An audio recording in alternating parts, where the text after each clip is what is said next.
I removed the entrance reducer and I scraped off a lot of the debris and comb cappings and stuff like that that was piled up inside the reducer, and I can see I got a few drones on the go here now. But anyhow, all the bees came out. They're all just sort of being very defensive now, as you would, because I was scraping with the hive tool, and they're all wondering, hey, what the hell's going on? Let's protect our brood. And I wonder, when next time I check them, you can see right here, from about the middle to over here, that's where the bees are coming down. I'm wondering if that's where the brood frames are going to be the next time I check them. So we'll see how that is. Oh, there's sort of like right about here is where they're starting to come down, and over here, all crowded over there. And they're definitely a bit testy because they can see they're actually fighting with each other. And so if I went close to them now, I'd probably get a big sting right in the face. They'd probably just go for me right away. And there's that, there's the drone. Oh, there it is, they're down there. So, anyway, it's cold weather. Been crappy all week, and we're not going to get some warm weather for another week. So it was June 2nd now, and it looks like it's going to be a January month, cold and drizzle and cold and damp and all that fun stuff. Although it's been sunny, it hasn't been warm, and this colony has been weak to begin with, and the cold weather doesn't help. But I'm guessing too that by the amount of debris that I found, you can see right here I scraped it off and it was all in here.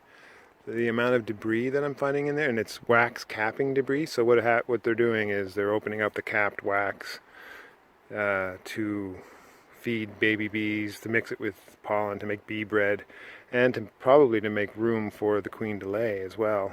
Plus they're also eating it. Judging by that, just that amount of debris, I think the next time I open it up, I'm going to find a lot more bees in there. Because there's more mouths to feed, and it just sort of becomes an exponential growth. Although I don't know if exponential is the word for it. It doubles. Oh, I got a bee coming from my back. Anyhow, yeah. So these are defensive bees, especially on a cold day like this, and they've been locked in the hive for the past week because of the cold, drizzly weather.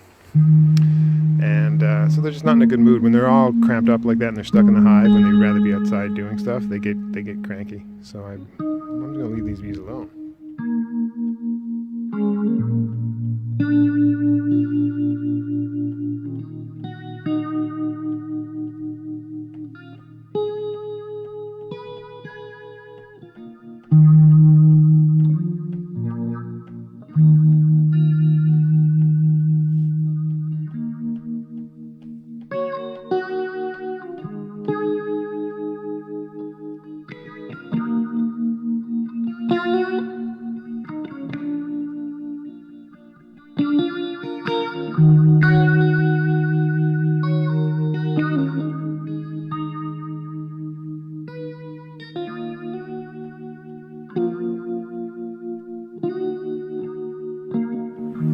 Alright, it's June 8th, 2018, and this is the first warm day we've had for a long time.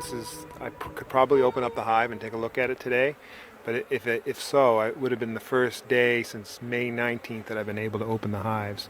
But I'm just here for lunch, and I don't have time to do it right now. But anyway, this is a record of what's going on, and if I get home early enough, though I probably won't, if it's warm enough when I get home, I'm going to take a quick peek just to see how they're doing. I hope we get a warm day over the weekend. Today's Friday, so I can see what's going on, or what's been happening all this time since, well, it's been, what is it now? It's been, I guess, about 2 weeks. And they might be crowded, but I don't think they're going to be crowded. I see some drones. I see them bringing in lots of pollen. Lots of dandelions are out again. So there's plenty of stuff for them to bring in. And I still think they have plenty of honey, so they're not going to, I don't think they're going to starve. So but there's still, I'm not optimistic. I don't think they're going to be going crazy, but anyway, it's good to see some orientation flights here and lots of pollen coming in. So hopefully this single hive, single brood chamber will get cooking soon, and the bees will be okay. But they've really been knocked back, I'd say, by the just freezing cold weather. I've had this light bulb underneath the hive for the basically the last 2 weeks, just to keep them from freezing to death, and so that they, hopefully to keep the queen from laying and to keep the brood chamber warmer. I don't know if that worked or backfired. We'll find out. But anyway, this is not a lot of bees. It's active, but it's not huge, right? They're not. If this was a hive full of bees, they would be crowding that top entrance and falling to the ground all the time, like just clumping and falling in clumps, because there just wouldn't be enough room. And they're close to that, but not quite. So anyhow, that's enough for me rambling, and this is where I am with the bees today. Okay, see you later. It's about 12:20 p.m. It's sunny today. It was cold yesterday. It's 18 degrees according to my thermometer on the back of the hive. And they're crowding that top entrance, which is a good sign. And I removed the entrance reducer just to let them clean up some of that debris that's been collecting down there since the entrance reducer has been on, which has been for a while. I've removed the light bulb that I had underneath the hive to keep them warm. And today is the first day since May 19th that I'll have a chance to open up the hive and see what's going on, because the weather's just been too crappy since all that time. It's just been bad weather. If I had some dry pollen I could have put in the hive over that time, I think the colony would have built up stronger. But I didn't have any extra pollen supplement like that, and so they were just stuck in the hive for the past little while, 2 or 3 weeks. Has not been good for bees. Not these bees anyway. And I've seen pictures of other beekeepers on the island who have colonies that are exploding with bees and reproducing and all kinds of fun stuff, but not happening with this hive. All right, I took a look at this hive, and the bees were testy and not in a great mood. They weren't really super stingy, but they were stingy. I was getting stung. I got stung twice. The queen isn't performing well. There's not a lot of... They've been eating up their honey, but the queen isn't laying. And I think it's just because it's either the queen isn't... She's done. She's done laying, and she's an old queen, needs to be replaced. The weather has been garbage for the past 3 weeks, at least since May 19th. And I haven't been feeding them pollen supplements, so if it's a Russian queen, she's going to react to all the weather immediately. So if it's cold, she shuts down, right? And if there's no pollen coming in, she shuts down. And so it was cold and there was no pollen coming in for 2 or 3 weeks, and it's what it looks like. It looks like a colony that just hasn't been expanding. It could also just be the queen is in bad shape and she needs to be replaced. I don't know, but anyway, it's not a strong colony. It's not doing well. I think the moral of the story is, when the bees don't come out strong in the winter, if they're not in good shape by the end of May, it's time to just replace the queen. Just get rid of her. Take all these bees and combine them with a stronger colony or whatever, right? But I only have one colony right now, so I can't do much of that. So what I found is 4 or 5 frames of scattered brood and a lot of empty frames. Like two frames that were just practically untouched, and not much honey. So I gave them an extra frame of honey on the side, and that's about it. So we'll see what happens. But yeah, I don't have high hopes.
Okay, I've been feeding this hive, this single deep hive, sugar syrup through a jar feeder for the past week or so because they were weak and the weather was crap. But now the weather's starting to turn around, and I noticed that they're building comb into the under the inner cover above the top bars. And once they're doing that, that means they're running. Usually means they're running out of room, stuff like that. So I'm gonna just check on that. I might pull some frames. We'll just see what happens. This could be an excellent example of what not to do because it's about 5 p.m. and usually the bees are starting to come home by that point in the day, and there's usually a lot of bees in the hive, and so it's usually not a good thing to do when there's a lot of bees in the hive. It's better just to dig into the hive when there's less foragers inside the hive. But anyway, we're just going to do that. I got the smoker. Come on, baby. But it's not staying lit. See if I can get this. See if I can get it going. There we go.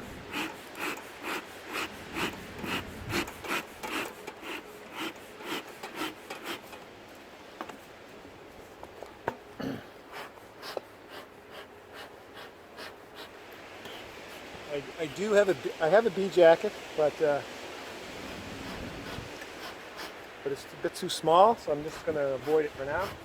If I get stung, I'll go put on the bee jacket. I've got a few frames of honey in the hive. It's beat up old honey from last year. It's open capped honey, uncapped honey, and it's sugar syrup that wasn't capped. So I'm giving it, I just put it in that empty top deep above the inner covers so that the bees could clean up the frames. There's always one bee that comes after you. So I got a bee suit on now, or bee jacket. And I got some gloves. They're a bit tight on my hands though. I gotta get some new gloves. And these are goatskin gloves. The water, or the juice, syrup I mean. I put that on yesterday and it's almost empty, so that's 500 mils. They're really going through that quick. Yeah. Here's a bit of the comb that they're building. Hold on, see if I can see this. It's probably not in focus. The bees are moving kind of fast, which is usually a sign of agitation.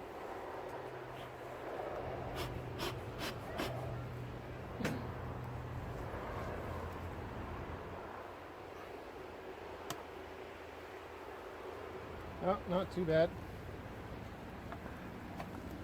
I thought there would be more comb underneath, but there isn't. Let's see if the queen is here. I mean, lots of bees, small bees, worker bees. Some of them got their butts in the air, so they're a bit agitated. I don't see the queen. That was probably too much smoke.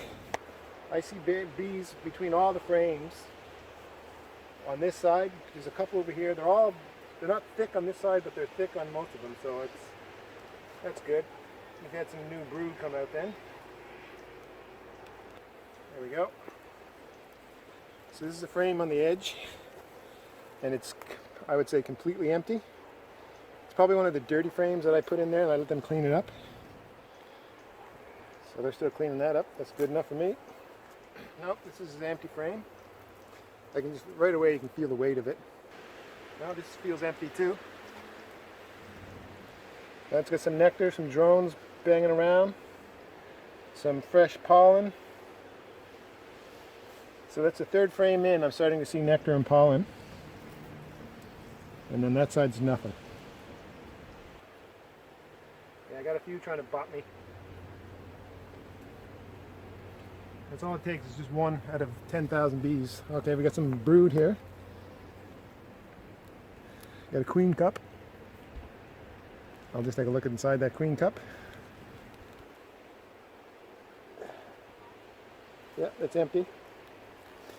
That doesn't mean anything. See if I can find the queen. This is some open brood. and some fresh brood and some scattered brood. So we're starting to get some brood. Yeah, more brood on this side. Older brood is hatching out. You can tell it's older because it's darker. The comb is darker and dirtier looking. some drones, a lot of baby bees. Nothing bad there. These are pretty good.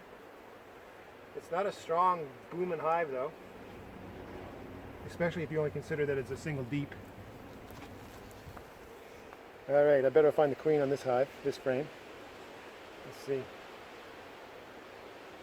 Yeah, this one had some brood, and the brood is hatched out in the middle, which is normal. Queen starts in the middle and works her way out, so the middle ones are going to be older and hatch out earlier. Lots of day-old brood in there, just some really fresh eggs on this, all over the place, so that's a good sign. She's probably going to be on this one. Oh, look at this. First I'll check for the queen, but lots of capped brood, which I love to see. Probably can't see any of this, but anyway, that's all capped brood. There's nothing wrong with this. This is pretty much as good as capped brood gets. And she's not laying too much on the outer rim, but she still is. There's still fresh eggs on the outer rim, so that's good.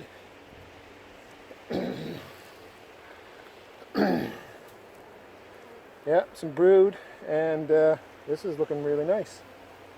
Brood and honey, not honey, but pollen and nectar. No queen though, but that looks good. That's a solid frame of brood on both sides. And I am going to split up the brood nest by putting in this frame of drawn comb, more or less drawn comb. And hopefully the queen will like that frame and she'll build on it. And supposedly, see, that frame is from 2012, so it's 6 years old. So some queens like new comb. They don't like older wax to lay in. So that's basically 1.5 frames of brood so far, which isn't a lot. Here we go. Some drone brood in the middle of all this. This is a partially foundationless frame, and this is why I put in at least one frame of foundationless, because it gives the queen a room to lay drones. There's not a lot of honey, so that's why they're taking down that syrup. Alright, that's it. There's a bit of a, let's see, I got a feeling I'll find the queen here. Let me see. There's a queen cup. It's empty. I'll just leave it empty. And this side is empty. So she's not really spreading out past the middle of the hive. So there's not a lot of fresh brood, right? A lot of recently capped brood. So I'm just going to keep this hive down to a single deep. But they're coming to life. But considering that they've been stuck in the hive for basically a month, this is basically what you get, you know. Okay, this is a lot of nectar, but probably just syrup, and no fresh brood of any kind. So they're booting around pretty quickly on this frame though, so maybe she's there. No. Okay. Oh, this one's heavy with honey. You can see that's nothing but capped honey. And it's actually pretty freshly capped honey. It's a light color. So it looks like freshly capped honey, but I don't know. On the other side, my glasses are falling off and I'm sweating. Yeah, so they got basically one frame of honey in this whole hive, which isn't much, but I'm just going to keep doing what I'm doing. There we go. This is a frame of basically old honey and some old pollen. They'll clean that up and that'll feed the baby bees.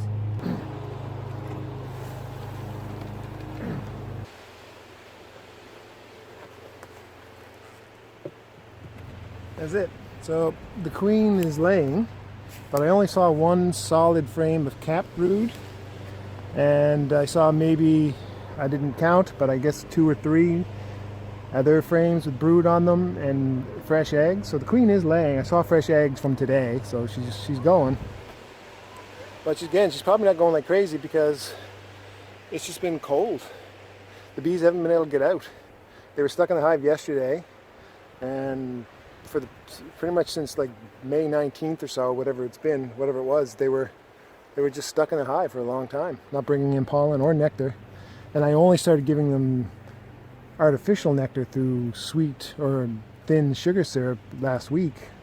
So, you know, if the queen is just starting to lay again artificially, it's been happening in the past week, right? So it's not, she could have been shut down completely before that, right? And that's kind of what it looks like. I was looking at some videos online, and this is the depressing part of beekeeping in Newfoundland. You look at beekeepers in other parts of the country like Ontario and Manitoba, and they've got 32-degree heat, and they've got 4 or 5 supers on deeps, 4 or 5 deeps on their hives already, right, full of honey, right? And I've got one deep that's got no honey and hardly any bees, right? So it's really a massive difference.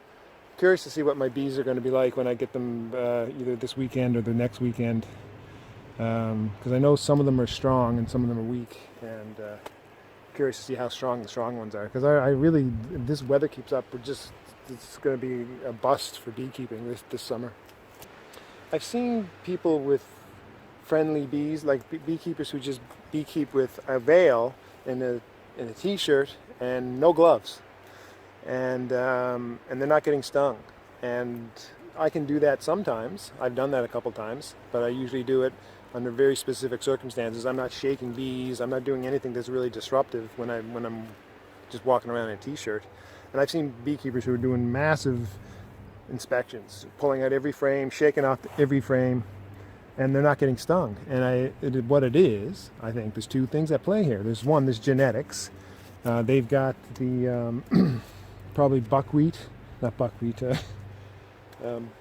Buckmaster Abbey or whatever the hell it is. I'm getting all confused with my terms. But anyway, there's the friendly bee that was bred by brother Adam in It's Buck something. I'm losing the other half of the Buck. Anyhow, his breeds are really friendly, and we have some of those in Newfoundland, but basically we've got a Heinz 57 mixed bag of genetics in Newfoundland, so you don't really know what you're getting. People talk about Newfoundland bees being friendly bees, but they'll sting you in the face, and they'll sting you, and then they're not always friendly. And I think it's either because of the mixed up genetics, and you just don't know if you're getting a friendly strain of bee, or it's the weather. And I hear about how friendly the bees are in California, and how friendly the bees are in Australia, and how friendly they are in Ontario. But those are also places where it is 30 degrees all the time, and they have warm days for months on end, and the bees are happy because the bees are doing bee stuff. Whereas here in Newfoundland, half the year or most of the year they're stuck in their hive because it's either winter or it's rain, drizzle, and fog, and they can't get out and do what they want to do. And when the bees have been stuck in the hive for weeks on end or even a week, they get grumpy because they're not doing what they want to do, right? They're stuck in the house. And I think that's why we don't have the friendliest bees, because we don't have a pure strain of any kind of friendly bee. We got a mixed bag of everything, but mainly I'd say it's the weather. The weather makes the bees just testy, and when I see beekeepers in other parts of the world, just with the bees crawling all over them and doing full things with it, full hive inspections with no protective gear on, that's what it is. Like I'm not inclined to give that a try. I have been inclined to work without gloves and to work without a full suit, but I'm never going to take off my veil. Well, most of the time, but mainly because I just see right now I got a bee that's coming for me here. Right? There's one bee in there that got pissed off, and that's enough, right? And if there were bees like that on these videos in California and in Ontario and everywhere, they'd be getting stung all the time. But they're not, because they're not in this cold, drizzly North Atlantic weather that we have right here. So that's my thought on that. And look, see this bee right now, if I didn't have a veil on, it's coming from a face. If I took my glove off, it would probably try to sting my hands, but it's going from, it smells my breath, and it's defensive, right? It's just checking me out, and if it could see, if it had a clear shot, it would probably take a shot at me, take a sting, come in for a sting. And you can tell when they're coming in for a sting, as opposed to just walking over you, because when they're trying to sting you, they curl up their bodies. This is a bee, and when it wants to sting it, it goes like this. It just goes all, and sort of like goes like this and digs in, and so it can shove its stinger into you. And anyway, that's it.